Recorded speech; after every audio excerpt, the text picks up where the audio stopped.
Sekarang kamu bisa memunculkan pop-up Windows dengan mengklik tombol Home dan kamu bisa melakukan multitasking sambil menonton video analisa pagi tanpa berlangganan YouTube Premium.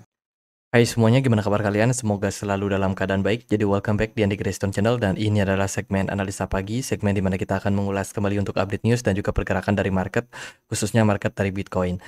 Teman-teman, hari ini kita berada di tanggal 2 Mei 2025. Kondisi dari market, Bitcoin positif ya, gold kemarin koreksi, sementara S&P 500 juga kemarin positif.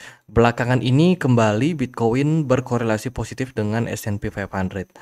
Ini udah aku perhatikan 3 hari terakhir ya, kalau S&P 500-nya naik, Bitcoin-nya juga mengikuti dan bertentangan dengan gold ya, yang memang sudah menunjukkan indikasi koreksi dalam beberapa hari terakhir seperti itu. Untuk data kemarin kita ada Labor Day ya, hari pekerja atau hari buruh, di mana market ya beberapa negara merilis data-data ekonomi sih. Dan untuk hari ini kita akan dapat beberapa data yang penting. Indonesia akan merilis data inflasi. Aku nggak terlalu mengikuti sih data dari Indonesia, tapi kalau kita perhatikan inflasi secara year on year di Indonesia 1,03%, sementara core inflation-nya 2,48%. Cukup apa ya? Cukup kecil ya kalau kita lihat. Tapi kayaknya kalau di pasar itu harga-harga bahan pokok udah naik banyak ya. Tapi inflasinya di sini cuma 2,48 untuk core inflation. Hmm. Kalau dari Eropa kita akan dapat data core CPI and CPI inflation jam 4 sore nanti. Ini bakalan sangat penting dan berpeluang untuk mempengaruhi pergerakan dari euro, mata uang euro. Kemudian dari Amerika Serikat akan ada rilis data average hourly earning dari Amerika Serikat yang akan dirilis jam setengah 8 malam. Kemudian ada non-farm payroll, manufacturing payroll, terus juga ada data private non-farm payroll juga. Ini datanya numpuk di jam setengah 8 malam. Kemudian di jam 9 malamnya ada factory order dari Amerika Serikat. Sedikit review untuk data makroekonomi yang kita dapetin kemarin.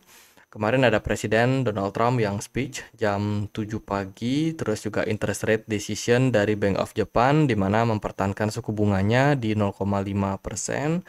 Kemudian initial jobless claim dari Amerika Serikat tren mengalami peningkatan ya.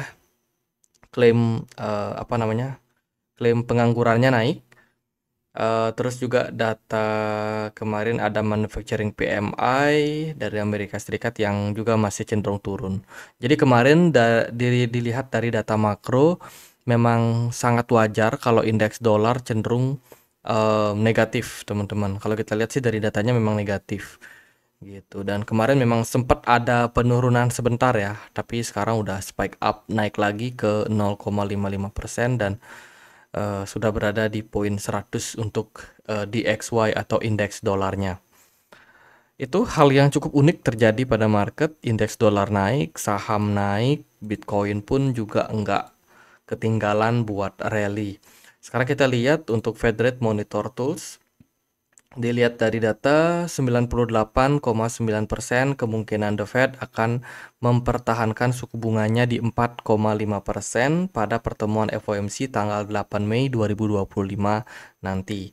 Jadi ini tinggal 6 hari ke depan kita akan dapat data yang sangat penting, dan hal yang tidak kalah penting adalah seperti apa pidato dari Jerome Powell terkait dengan hal tersebut. Kalau kita lihat dari probability di bulan Juni, kurang lebih masih didominasi oleh kemungkinan Fed akan mulai cut rate ya di tanggal 19 Juni nanti terkait dengan suku bunganya. Diharapkan bisa turun karena memang kalau kita lihat dari data rata-rata inflasi udah turun, tingkat pengangguran juga sudah mulai meningkat. Jadi harusnya The Fed akan mulai melakukan pemangkasan suku bunga di bulan Juni nanti.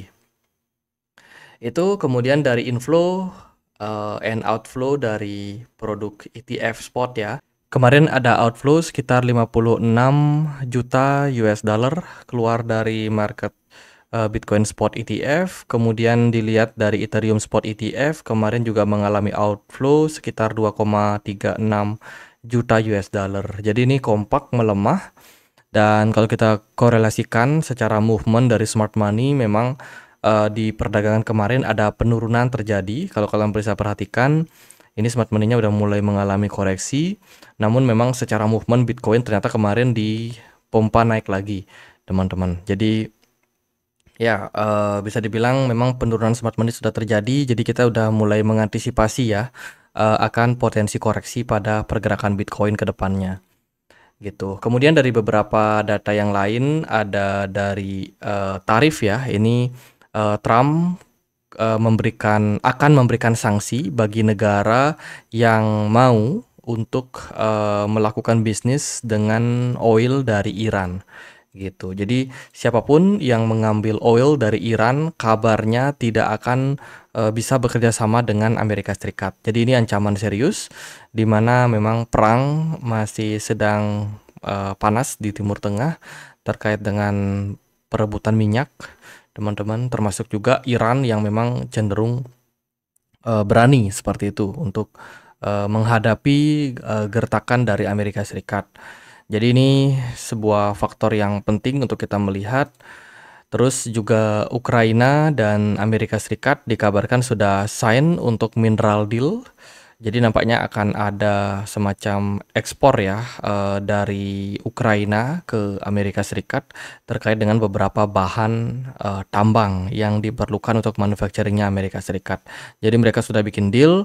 Kayaknya dua negara ini memang ya punya kecenderungan untuk mencari kompromi di tengah perang tarif dagang yang saat ini. Apalagi Ukraina kan juga sudah banyak dibantu sama Amerika Serikat untuk mendanai perangnya dengan Rusia kemarin.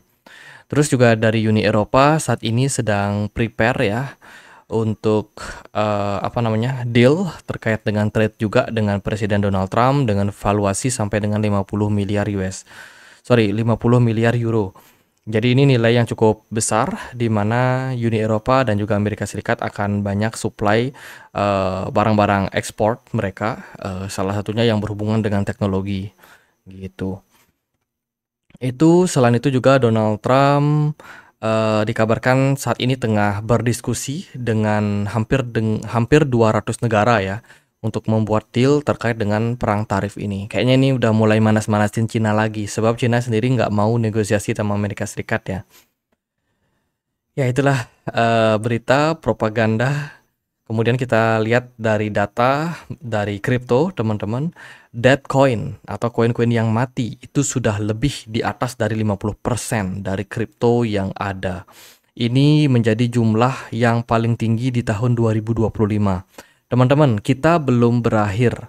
Maksudnya 2025 ini belum berakhir. Kita udah ada sekitar 1,8 juta koin yang mati. Bayangin rekor tersebut juga ada di tahun 2024, di mana ada 1,3 juta token yang mati. Gitu. Dan ini yang paling besar ya sepanjang sejarah market kripto. Kenapa demikian? Karena munculnya beberapa platform launching kripto yang mana banyak sekali koin-koin abal-abal yang di listing. Salah satunya platform tersebut adalah Pump.Fun ya, yang mana dia melisting banyak sekali meme token yang ada di jaringan dari Solana.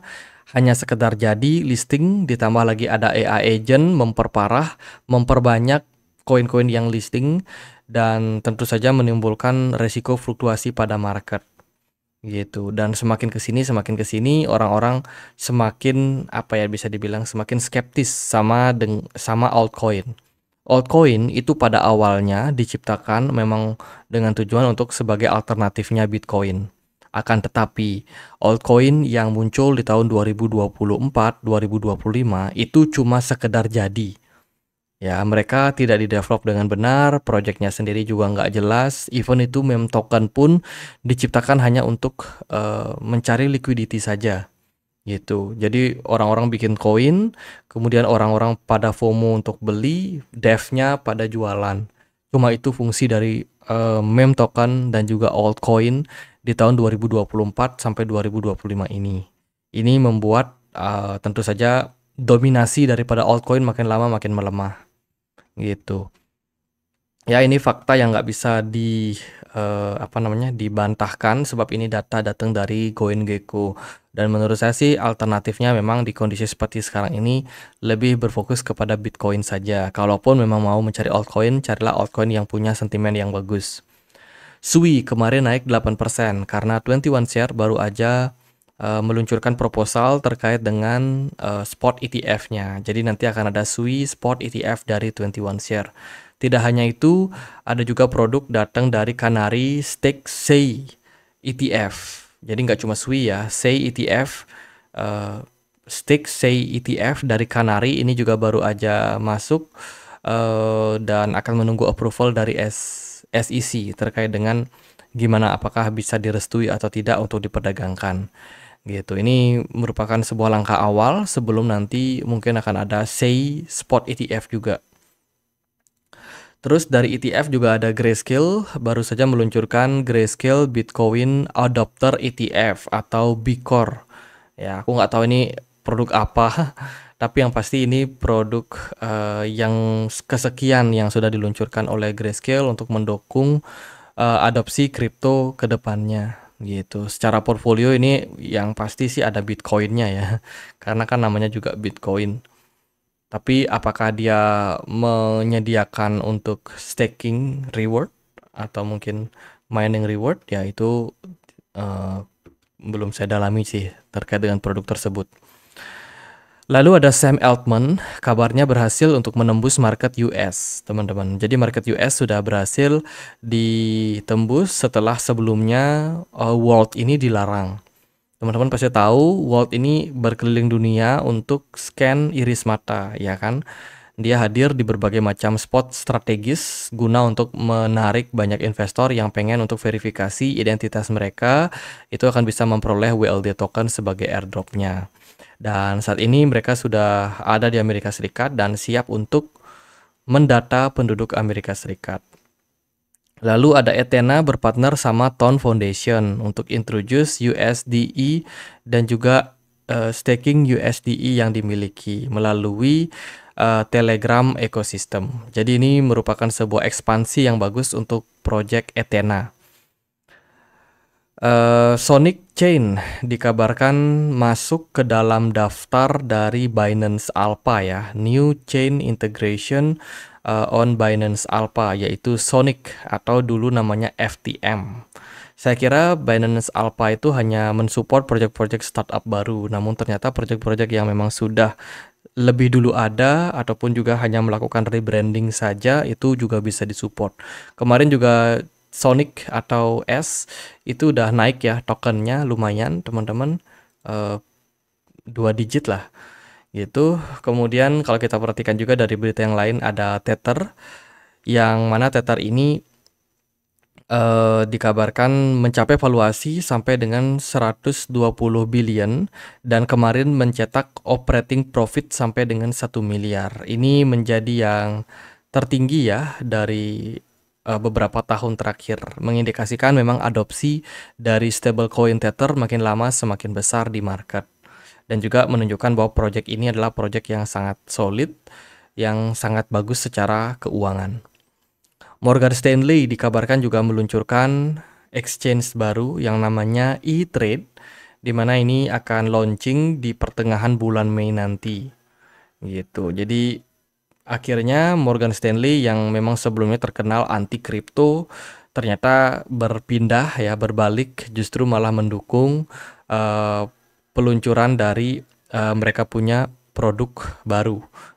Oke, itu dari beberapa data. Sekarang kita coba untuk lihat gimana movement dari Bitcoin ya. Ternyata unexpected teman-teman. Bitcoin kita ekspektasikan koreksi di perdagangan kemarin setelah melihat terjadi pelemahan pada smart money.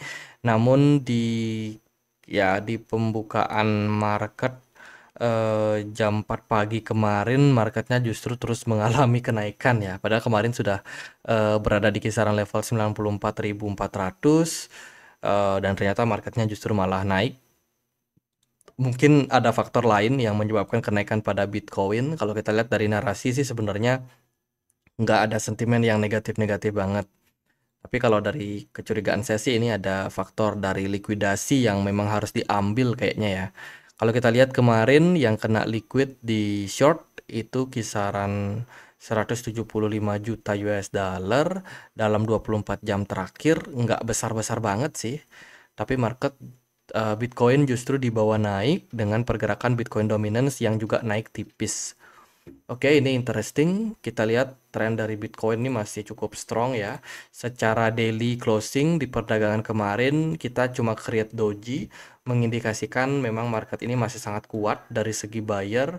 Dan setelah itu di pump di perdagangan hari ini kembali memperjelas bahwa Bitcoin ini dalam kondisi yang berpeluang untuk rally naik sampai kisaran 108.000. Cuman memang saya nggak expect kalau Bitcoin bisa tembus sampai 96.000 di perdagangan hari ini. Jadi mantap banget pergerakan dari Bitcoin. Kemudian di time frame 4 jam kita melihat secara movement Bitcoin ini juga bisa dibilang masih stabil. Kalau kita lihat secara pergerakan, Bitcoin ini masih bergerak dalam ascending channel, trennya masih mengarah ke posisi naik ya teman-teman. Dilihat juga dari mereka punya smart money, pelan-pelan juga bertahap untuk naik. Dan kalau kita perhatikan di time frame 4 jam ini belum ada indikasi tentang pembalikan arah juga dari pasar. Tapi di time frame daily ini memang agak mengejutkan ya, setelah beberapa fase konsolidasi sideways. Bitcoin justru malah spike up seperti itu dan sekarang masih bergerak dalam ascending channel ya, kemungkinan dilihat dari trennya ini masih akan punya kemungkinan untuk naik sih, mungkin naiknya cukup terbatas ya ke kisaran area 98 ribuan something gitu. Kalau yang saya perhatikan saat ini trennya seperti itu. Mungkin buat teman-teman yang mungkin belum tahu, ascending channel itu semacam pola yang bergerak naik terbatas teman-teman, tapi at the end biasanya akan ada fase di mana dia mengalami breakdown dan juga koreksi. Jadi ini yang kita antisipasi, kalau memang trennya seperti itu bisa jadi pergerakan Bitcoin ini masih akan dibawa naik dulu dalam beberapa waktu ke depannya gitu. Ada potensi seperti itu. Dilihat dari smart money juga masih oke ya. Jadi kita lihatlah. Mungkin hal yang bisa diperhatikan juga ya, yaitu adalah kondisi dari inflasi. Data PCE kemarin menunjukkan di mana inflasi mengalami penurunan, kemudian juga dari data pengangguran juga sama, terjadi peningkatan pengangguran, yang berarti kan ekonomi sekarang tidak baik-baik saja. Seperti itu, daya beli masyarakat turun, pengangguran bertambah. Ya kan? Nah, ini akan membuat sentimen yang bagus untuk penurunan suku bunga di bulan Juni nanti. Belum lagi kalau kita melihat dari makroekonominya, Donald Trump itu sudah banyak melakukan deal dengan berbagai macam negara terkait dengan tarif. Ya, berarti sudah mulai melemah ketegangan dari perang dagang ini. Gitu. Sehingga kalau kita lihat dari korelasinya, gold itu mengalami koreksi ya setelah kemarin mencapai puncaknya di tanggal 22 April. Itu artinya kan ada aliran dana juga nih dari gold yang pindah ke aset kelas lain, which is dalam kasus ini adalah S&P 500 dan juga Bitcoin itu sendiri. Jadi ibaratnya gold ini aliran dananya pindah ke Bitcoin dan juga ke S&P 500 sebab korelasinya cukup positif untuk dua aset kelas ini gitu. Jadi ya market sepertinya akan seperti itu ya teman-teman, dan kita perlu melihat banyak data lagi ke depannya seperti apa. Kalau kita perhatikan sih sekarang cenderung bagus, andai kata kalau Bitcoin mampu closing di kisaran 96.000 ini akan sangat positif. Namun jika nanti pergerakan Bitcoin malah koreksi lebih dalam ya, turun ke kisaran level 94.800 atau 94.700 sebelum closing closing time frame daily-nya lah. Kalau dia closing di bawah dari 95.000 itu kemungkinan hati-hati teman-teman. Hati-hati sekali kalau seandainya seperti itu. Itu aja sih paling buat update kali ini. Dari saya melihat ini hal yang positif, tapi untuk lebih pastinya kita tunggu closing daily time frame-nya seperti apa ke depan. Itu aja update kali ini, semoga bisa bermanfaat. Kita punya komunitas diskusi di Telegram. Teman-teman yang punya Telegram bisa join ya. Linknya ada di kolom deskripsi video ini. Itu. Jadi sekian aja akhir kata saya Andre. Makasih.